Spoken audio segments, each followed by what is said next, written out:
আসলে আজিৰ দিনটো অকণমান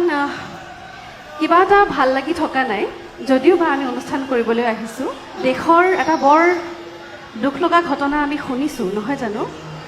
জম্মু কাশ্মীৰৰ যি পাহালগামৰ যি নৃশংস ঘটনা সেই ঘটনাটো আচলতে কি ভাষাৰে বুজাব নোৱাৰিম মই আমি পাতিবতো দূৰৰে কথা আমি আচলতে ভাবিবও নোৱাৰোঁ কিমান নৃশংস কিমান নিৰীহৰ তেজৰ লগত খেলা কৰা হৈছে ধৰ্মৰ নামত সেয়া আচলতে ভাবিলে আচৰিত লাগে আৰু এগৰাকী সাংস্কৃতিক কৰ্মী হিচাপে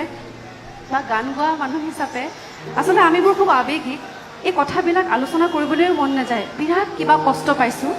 বহুত ব্যস্ত হৈ আছোঁ এইকেইদিন তাৰে মাজতে যেতিয়া ঘটনাবিলাক শুনিছোঁ বিৰাট আঘাত পাইছোঁ আৰু মই কিনো ক'ম আমি সাধাৰণ মানুহ তাৰে মাজতে এটা কথাই ক'ম যে কেন্দ্ৰীয় চৰকাৰে যাতে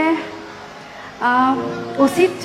সিদ্ধান্ত লয় এইসমূহৰ বিৰুদ্ধে আৰু